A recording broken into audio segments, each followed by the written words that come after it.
Hello friends, मैं doctor Ashok Sharma. हमारे YouTube channel ज्योतिष गुरुकुल में आपका स्वागत है। आपने अगर अभी तक हमारा चैनल सब्सक्राइब नहीं किया है तो बेल आइकन बटन दबाएं और चैनल सब्सक्राइब कर लें। हम एक ग्रहों पर सीरीज शुरू कर रहे हैं, पूरे 9 के 9 ग्रह, और उसमें सबसे पहला ग्रह है सूर्य। और आज हम पूरी चर्चा करेंगे सूर्य ग्रह पर। आप ये वीडियो अंत तक देखिए, उम्मीद करता हूँ वीडियो आपको पसंद आएगा। देखिए, सूर्य जो है ना, हमारे सोलर सिस्टम का सेंटर है। सभी ग्रह ना इसी से ड्राइव होते हैं। और कुंडली में भी जब हम बात करते हैं ना सूर्य, तो सूर्य ज्योतिष में आपकी आत्मा कहा जाता है। जैसे कि 12 खाने हैं, 12 खानों में पहला जो भाव है वो आपके शरीर का है, वो कुंडली का केंद्र वो है, पहला घर। ठीक उसी तरह 9 ग्रहों में सूर्य केंद्र है। और आप एक चीज़ समझिए, सूर्य को फर्स्ट हाउस में जब भी सूर्य 10 डिग्री पे होता है वो एक्सॉल्टेशन में आ जाता है, यानी कि उच्च का माना जाता है। और किसी भी भाव से उसके ठीक अपोजिट वाला भाव हमेशा वो उस ग्रह के लिए नीच हो जाएगा। जैसे आपका सूर्य फर्स्ट हाउस में उच्च का है तो 7th में जाके नीच का हो जाएगा। वहाँ शनि उच्च का है, फर्स्ट हाउस में शनि आके नीच का हो जाएगा। समझे? तो सूर्य को या किसी भी ग्रह को हम बिल्कुल अपफ्रंटली कभी भी नेगेटिव ना बोलें, या कोई भी ग्रह अपफ्रंटली पॉजिटिव नहीं होता है। हम कई बार क्या गलती करते हैं, चार्ट हम तुरंत देखा हमने और हम इमिडिएटली फलित कर देते हैं, सूर्य बुरा है, शनि बुरा है, वो अच्छा है, वो बुरा है। देखो, सभी का चार्ट डिफरेंट है, हर इंसान का कुंडली अलग अलग है। किसी के लिए कोई ग्रह अच्छा है, किसी के लिए कोई ग्रह बुरा है। तो आप देखोगे, जब आप ज्योतिष को थोड़ा सा डीपर लेवल पे जाना शुरू करोगे, आपको समझ आने लगेगा, तो पता चलेगा कि कोई भी ग्रह ना ही तो अच्छा होता है ना ही बुरा होता है। वो डिपेंड करता है कि बाकी ग्रहों के कंपैरिजन में या कंटेक्स्ट में वो उसकी प्लेसमेंट कहाँ है, उस पर निर्भर करता है, उसी से उसके फल रहेंगे। कोई भी शुभ ग्रह हो, कितना ही शुभ ग्रह कुंडली का, वो भी हमेशा जिंदगी भर आपको शुभ फल ही नहीं करता है, वो भी बीच बीच में अशुभ फल करता है, और अशुभ ग्रह भी आपको शुभ फल करता है। तो जब आज हम बात कर रहे हैं सूर्य की, तो सूर्य में एक चीज़ देखिए आप, सूर्य ग्रह जो है वो ज्योतिष में आपकी आत्मा का कारक है, आपकी सोल का। और ऐसे ही चंद्रमा मन का कारक है, बुध को बुद्धि का कारक बोला है। तो सन जो है ना, आपकी जो बॉडी है, आप इस बर्थ में जब आए हैं, इस जन्म में आप आए हैं, तो आपकी बॉडी को जो चलाने वाली वो सोल है, वो आत्मा है, वो सूर्य है, सूर्य का प्रकाश है। सूर्य का प्रकाश आपको नहीं चलाता, इस जगत के समस्त प्राणियों को, जिनमें चेतना है, उन सब को चलाता है सूर्य। सूर्य का प्रकाश कुछ दिन ना मिले पृथ्वी पर तो आपको अनुमान भी नहीं होगा क्या क्या हो सकता है। तो ऐसे ही आपकी बॉडी के अंदर जो आत्मा है वही आपके शरीर को चला रही है। और इसलिए सूर्य जो है किसी भी चार्ट में अच्छा होना जरूरी है। क्यों? क्योंकि सूर्य के जो कारतत्व हैं वो समझिए, वो जो आपकी आत्मा का ही नहीं, वो आपकी लाइफ फोर्स भी वही देखता है।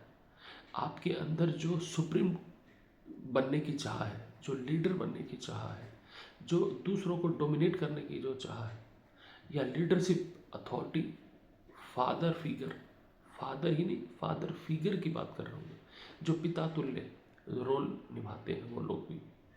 आपकी आँखें, आपकी इम्यूनिटी, मतलब ये हुआ कि सूर्य जब भी आपके चार्ट में इन इन चीज़ों को कंट्रोल करेगा, चाहे वो अच्छा हो या बुरा हो, इन चीज़ों पर उसका प्रभाव रहेगा। तो जब भी आपको ये देखना है कि मेरी इम्यूनिटी वीक है, या कोई आदमी बार बार बीमार पड़ रहा है, तो इसका मतलब क्या है? इसका मतलब है कि चार्ट में सूर्य वीक है। ठीक है। अच्छा, अब मान लो वो अच्छा है या बुरा है, लेकिन जब भी सूर्य के साथ दशा महादशा अंतरदशा गोचर में नेगेटिव प्लैनेट कनेक्ट होगा ना, तो इम्यूनिटी पर ज़्यादा इम्पैक्ट आएगा। आप ज़्यादा बीमार दिखोगे तब आपको ज़्यादा फील होगा।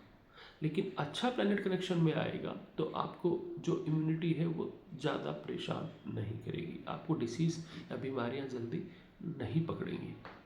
तो सन या सूर्य जो भी है, देखो ये इसकी जो मूल त्रिकोण राशि है वो सिंह है। ये सिंह राशि का स्वामी है और कुंडली के 5वें घर का लॉर्ड बनता है काल पुरुष की कुंडली में। और सूर्य के साथ एक बात याद रखिए, सूर्य लाइट है, प्रकाश है। वो जहाँ बैठता है उससे ज़्यादा चमकता है अपोजिट हाउस में। किसी का पहले घर में बैठता है तो ज़्यादा प्रकाश उसका 7th हाउस में है। परफॉर्मेंस जो है वो वहाँ पर मिलती है, मैनिफेस्टेशन वहाँ पर आता है।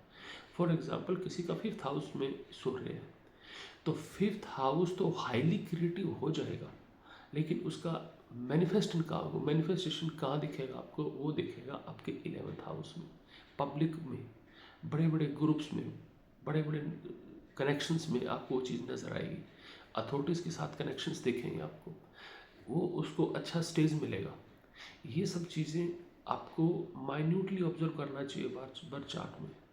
तब मान लो किसी का सन 1st हाउस में एग्जॉल्टेड है, ठीक है, तो आप याद रखिए 1st हाउस एग्जॉल्टेशन मतलब क्या है कि पर्सन नेचुरली डोमिनेटिंग है, ठीक है, अच्छी पोजीशन चाहता है, नेम फेम है, सब कुछ है।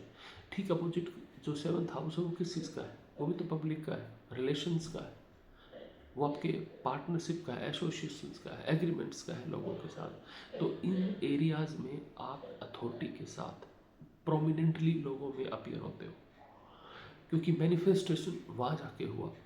तो और जहाँ सूर्य बैठ रहा है उससे 7th हाउस में आपकी चमक है, ठीक है, आप शाइन करते हैं उस हाउस में। वो नेगेटिव भी हो सकती है, पॉजिटिव भी हो सकती है। और सन के साथ हम एक चीज़ जोड़ते हैं कि सन आत्मा है। तो जिन लोगों का भी चार्ट में सन अच्छा होता है बर्थ चार्ट में, अल्टीमेटली अगर हमें ये देखना हो कि फाइनली रिजल्ट कैसा देगा तो नवमांश में हम देख सकते हैं D1 का जो प्लैनेट है वो हमेशा अच्छा है बुरा आप इजीली जज नहीं कर सकते, उसे पता चलेगा आपको D9 में जाके। D9 में चार्ट है, अल्टीमेट रिजल्ट वो देगा, उस हाउस के देगा, उस साइन के देगा, या जैसी भी स्थिति है वो फल एक्चुअल वहाँ डिलीवर करेगा। तो जब भी आप किसी भी प्लैनेट को जज करें, चाहे सूर्य को करें या और प्लैनेट को करें, D9 ज़रूर देखना है। अब क्या है, हमने चार्ट प्रोफेशन का देखा मान लो किसी का, या हमने किसी का मैरिज का देखना है, तो D1 के अलावा उसका डिविजनल चार्ट भी देखो, उसमें सन का क्या पोजीशन है। तो हम एक चीज़ को अच्छे से समझ लें, सन जो प्लैनेट है हमने इसे क्रूर ग्रह कहा है। अब क्रूर ग्रह जो है, कोई ग्रह क्रूर कैसे हो सकता है, कोई ग्रह पापी कैसे हो सकता है? लेकिन ऋषियों ने कुछ बोला और है, हम उसको लिटरली नहीं सब ले सकते कि शब्द से बिल्कुल वही अर्थ निकाले जो है, नहीं, कुछ और भी बोला गया है। सूर्य अग्नि तत्व है, ग्रीष्म ऋतु जो है समर सीजन उसको रूल करता है, हीट को रूल करता है, पित्त को रूल करता है। तो याद रखिए आपकी बॉडी के अंदर लगभग 70% से ज़्यादा पानी है, और पानी के लिए अग्नि खतरनाक है, उसको डिस्ट्रॉय करती है। इसलिए सूर्य की एक्सेस आपकी बॉडी के लिए अच्छी नहीं है, वो बहुत ज़्यादा संतुलन में चाहिए, अदरवाइज आपकी बॉडी को डिस्ट्रॉय कर देगी। इसलिए वो पापी है, वो क्रूर है। इसका मतलब ये नहीं कि वो आपको बुरा ही चाहता है, ग्रह कोई कभी किसी का बुरा नहीं चाहता, ग्रह आपको जानता भी नहीं है, आप छोटे से प्राणी हो, वो नहीं जानता आपको। पता नहीं अरबों खरबों कितने प्राणी हैं इस पृथ्वी पर, आपसे क्या लेना देना, नहीं, वो एक सिंबल है, वो संकेत है, वो घड़ी की तरह काम कर रहा है। घड़ी टाइम बताती है, इवेंट नहीं। प्लैनेट केवल इवेंट बताने का इंडिकेटर है कि ये प्लैनेट आपके बर्थ चार्ट में इस टाइम पे इस दशा में आया है, तो इस तरह के आपके साथ इवेंट हो सकती है। बात इतनी सी है, आप कोई दावा नहीं कर रहे कि ऐसा ही होगा, आपकी कैलकुलेशन पर डिपेंड करता है कि आपने फलित कैसे किया है, कितने नियम अप्लाई किए हैं। तो ठीक वैसे ही अब हम सूर्य को जब लेते हैं तो सूर्य अपनी महादशाओं में या दशाओं में सूर्य को कभी भी आप नेगेटिव नहीं ले सकते। ये पापी है या क्रूर है तो बुरे फल ही करेगा।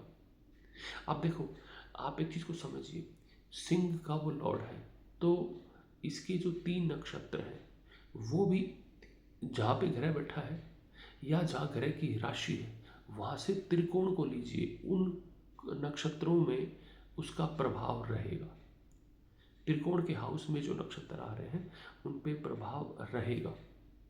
अब मान लो किसी का, हम ले लेते हैं उसको पूर्वाषाढ़ा में ले लेते हैं, ठीक है, या हम ले लेते हैं उसे पूर्व फाल्गुनी, शुक्र का नक्षत्र हो गया, जस्ट अगला ही आपका उत्तर फाल्गुनी, उत्तर आषाढ़ा, ठीक है, ये एक दूसरे से ट्राइन में है नक्षत्र, तो होगा क्या, अब सेम एनर्जी वहां पर भी फ्लो करेगी। और एक नक्षत्र जो है आपका मान लो सिंह में है, तो सिंह में जो इवेंट हो रही है वही नक्षत्र उससे ज़्यादा स्ट्रॉन्ग इवेंट जाके 9th में देगा। आप समझ रहे हैं मेरी बात को, उससे ज़्यादा स्ट्रॉन्ग वो 9th में क्रिएट करेगा। तो आप एक चीज़ समझिए, अब वो उससे ज़्यादा स्ट्रॉन्ग जाके क्रिएट करेगा कृत्तिका में। अब कृत्तिका में ये होगा कि अब ये नक्षत्र ना, उसकी जो एनर्जी है ना उस नक्षत्र में इतनी शार्प हो जाएगी, बिल्कुल पियर्स फॉर्म में काम करेगी, बिल्कुल बुलेट की तरह काम करेगी। तो ये जो 3 नक्षत्र हैं सूर्य के, इन नक्षत्र के अंदर ना इंसान को एक चीज़ देखनी होती है। पहले वाला जब हम कालपुरुष की कुंडली को पकड़े ना, तो जो कृत्तिका नक्षत्र है ना वो चाकू शार्प है, वो चीज़ों को काटता है। तो वहाँ पे क्या होता है, चीज़ों को चीर फाड़ करने की जो प्रवृत्ति होती है, चीज़ों के डेप्थ में जाने की जो होती है, इन्वेस्टिगेट करने की जो हैबिट होती है ना, वो आदमी के अंदर ज़्यादा डेवलप हो जाती है। लेकिन वही जब आपका लियो साइन में आता है, क्योंकि उसे लगन से त्रिकोण में 5th हाउस में, 5th हाउस में जब आता है ना उत्तरा फाल्गुनी, उत्तरा फाल्गुनी नक्षत्र के अंदर देखिए, उत्तरा फाल्गुनी नक्षत्र के वो कन्या में भी आता है और लियो में भी आता है, उसका हिस्सा जो उस नक्षत्र का। तो क्या है, धीरे धीरे ना अब वो स्किल लेवल पे भी बहुत ज़्यादा शार्प होने लगता है, एनालिसिस के लेवल पे भी बहुत ज़्यादा शार्प होने लगता है, और ये उसका आउटपुट देने की कोशिश करता है यहाँ पर। क्योंकि आप देखिए 6th हाउस जो है वो एनालिसिस है, एनालिसिस में आके सूर्य का नक्षत्र है और शार्प हो जाता है, क्योंकि 5th इंटेलिजेंस था, इंटेलिजेंस अब इंटेलिजेंस प्रैक्टिकल फॉर्म में आ रही है, उसको यूटिलाइज करने की कोशिश करेगा।